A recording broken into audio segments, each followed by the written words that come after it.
Bonjour à tous et à toutes. Donc aujourd'hui, je vous retrouve pour une nouvelle chronique littéraire. Donc la vidéo sera divisée en deux grandes parties pour deux raisons qui sont tout simplement simples. Parce que je vais vous parler dans la première partie du livre en lui-même et dans la deuxième partie de la série en général, enfin de la saga en général.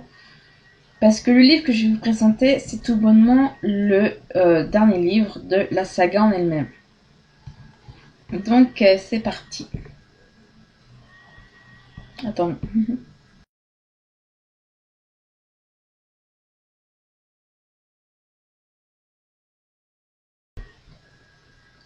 Donc le livre que je vous présente aujourd'hui, c'est L'Enchantresse, le 16e tome de la saga Les Secrets de l'immortel Nicolas Flamel. Donc oui, c'est vrai, je suis désolée pour la mauvaise qualité de l'image, mais c'est que je sais pas si c'est avec mon appareil photo, mais c'est que quand j'utilise Windows Movie Maker, j'ai des sauts de son. Donc voilà. Donc j'utilise mon appareil photo, mon ordinateur portable. Donc il s'agit du dernier tome donc, des Secrets de l'immortel Nicolas Flamel de Mike Scott aux éditions Pocket Jeunesse. Alors je vais vous lire le résumé qui est derrière parce que c'est vrai qu'il est court. Voilà. Et je vais vous en dire ce que j'en ai pensé. Donc la fin du monde approche ou bien est-ce le commencement? L'avenir est entre les mains de Sophie et Josh.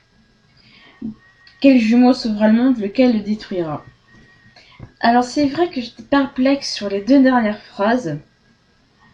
Pour ça, une bonne raison, c'est que je pensais que ce serait les deux qui sauveront le monde.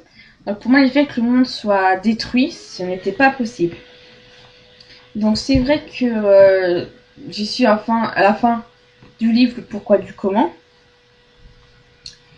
Et ensuite, c'est vrai que l'action s'est enchaînée très très rapidement parce qu'on n'a pas le temps de s'ennuyer, on est vraiment entraîné vraiment à un moment où là, on se dit on peut pas aller plus loin. On se dit c'est tout ou rien. Et là, c'était tout. C'est vrai que c'est intéressant parce que l'action se déroule à 200 à l'heure. Donc c'est ça qui est vraiment intéressant avec ce dernier tome. Et c'est vrai que l'auteur, enfin Michael Scott, a bien réparti l'action de chacun. C'est-à-dire que c'est vrai que chacun avait son propre rôle à jouer dans ce tome. Ensuite, l'auteur, au niveau des chapitres, a su arrêter, on va dire, les chapitres au bon moment pour passer, par exemple, à un autre groupe ou continue l'histoire, mais sous l'angle ou le point de vue d'une autre personne. C'est ça qui est plutôt pas mal. C'est-à-dire que d'un coup, on était parti avec les Flamel, que le titre c'est vis-à-vis de Nicolas Flamel, et après, on continue l'histoire, mais avec une autre personne qui était proche d'eux. C'est ça qui était plutôt intéressant. Ensuite, autrement, s'il arrêtait dans le chapitre, il laissait le groupe en question de côté un peu, pour aller, par exemple, à un autre groupe où les choses commençaient à tourner mal. Donc c'est vrai que c'est très bien réparti.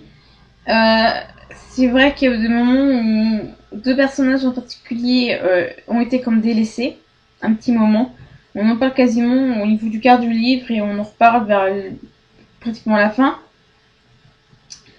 Un autre point qui m'a un peu gêné, c'était à la fin. C'est parce que l'auteur survole vraiment, mais très très très brièvement, ce qu'il advient des personnages. Personne lui dit telle personne deviendra une TS, telle ou telle personne deviendra très connue dans tel endroit sous un autre nom. Mais j'aurais aimé par exemple qu'il fasse un ou deux chapitres supplémentaires. Donc c'est vrai qu'on se dit, oui voilà, cette personne-là par exemple est devenue un dieu ou une déesse, mais j'aurais aimé savoir lequel ou quel était son rôle à jouer, on va dire, dans le futur. Donc c'est ça qui est un peu dommage vis-à-vis de ça. Donc là, je vais passer maintenant. Je vais pas tarder à passer à la deuxième partie, c'est-à-dire sur la saga en général. Mais sinon, c'était vraiment un très bon tome. On était à fond dedans, même l'action s'est accélérée dans ce roman-ci. C'était vraiment très bien.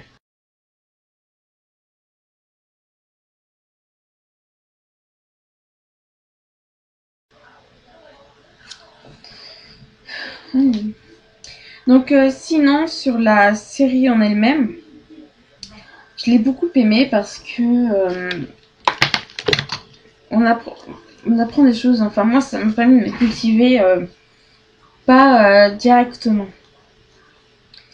Pour quelle raison? Parce que tout simplement, j'ai fait des recherches sur les personnages.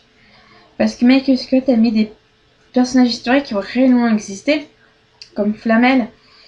Mais aussi, on a John Dee, Machiavel, Jeanne d'Arc. Bon, Jeanne d'Arc, tout le monde connaît qui est Jeanne d'Arc. Shakespeare, le comte de Saint-Germain et plein d'autres. Donc voilà, et c'était vraiment très intéressant parce qu'on se dit, c'est qui ce personnage, son nom ne me dit rien, donc on fait des recherches pour savoir qui c'est, puis c'est bien pour la culture générale en elle-même. C'est ça que je trouvais très intéressant. Et un point fort que je n'ai pas dit dans le point précédent, quand j'ai parlé du tome, c'est que vraiment on suit l'évolution de l'histoire. Pas à la minute, mais presque, parce que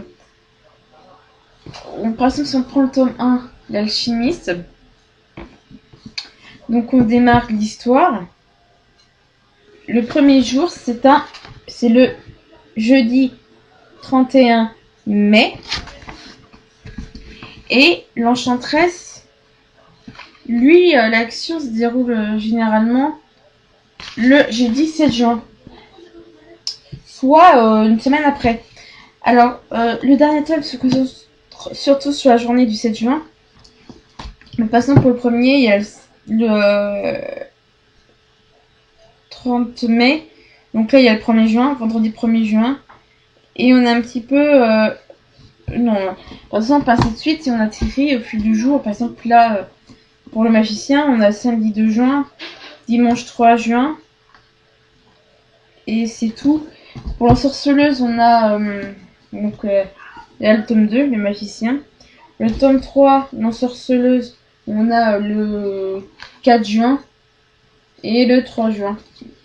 Pour le nécromancien, le 4e, alors l'action se déroule généralement sur la journée du 5 juin et du 6. Et pour l'avant-dernier, soit le traître, l'action se déroule le mercredi 6 juin. Soit on va dire la veille de ce qui se passe. Alors comme vous avez vu, chaque couverture est à la fois différente et unique. Ah oui, elles sont toutes différentes, elles sont uniques. C'est que les couvertures sont toutes très belles parce que c'est généralement un fond comme ça, en couleur, je sais qu'on voit pas trop, mais jaune beige, un peu comme du papyrus. On a une image centrale, donc le titre en une couleur, à la même couleur du contour. Et on a des symboles à tous les coins de page. C'est très intéressant. Donc le rouge, le bleu est dominant pour l'alchimiste. Pour le magicien, la couleur dominante est le rouge, comme on peut le voir.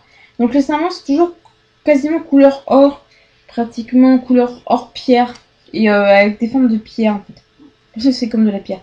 Et comme je l'ai pas dit, c'est en relief. Le titre est en relief, les signes là sont en relief, et les bords là, et les signes sont en relief. Pour la sorceleuse, la couleur qui domine est le mauve. Donc je vous le dis pour bien que vous voyez à l'image. Donc c'est couleur mauve. Pour le nécromancien, la couleur noire domine. Donc vous voyez. Même la tranche est vraiment... Même les tranches sont vraiment très belles. Même derrière... et les... Même le résumé est de la même couleur que le contour. Pour le 5, c'est vraiment la couleur or, jaune, vraiment quelque chose d'un peu doré, mais pas trop. Et pour l'enchantresse, la couleur qui domine, c'est évidemment, comme vous avez pu le voir, le vert. Vert feuille. C'est vraiment très beau, en fait. Donc c'est vrai qu'on suit vraiment, comme vous pouvez le voir aussi également, l'évolution de Josh et Sophie. Qui est vraiment très intéressant parce qu'au début, ils sont totalement démunis. Et au tome 6, ils sont devenus super balèzes, si je peux dire. On peut dire ça comme ça. Même si on les voit pas beaucoup vraiment en action dans le dernier tome, on sent qu'ils ont beaucoup évolué. On évolue avec eux. Et c'est ça qui est vraiment intéressant. On suit également ce qui se passe des Flamel, parce que tout ce qui leur arrive est quasiment un double tranchant pour Nicolas Flamel et pour sa femme. Et on se dit, des fois, on aimerait bien être dans le camp de qui, quoi, parce que des fois, j'ai mon petit avis, je me suis dit, ouais, mais est-ce que je serais pas mieux de ce camp-là, même si c'est le mauvais? Est-ce que je suis bien dans le bon côté? Voilà. Sinon, dans la globalité, c'est une série qui m'a beaucoup apprise, qui a, qui a tout ce que j'aime, et que moi qui adore me cultiver, ça m'a permis. Donc c'était vraiment très intéressant. Donc voilà. Donc la saga, c'est Les Secrets de l'immortel Nicolas Flamel de Michael Scott chez Pocket Jeunesse.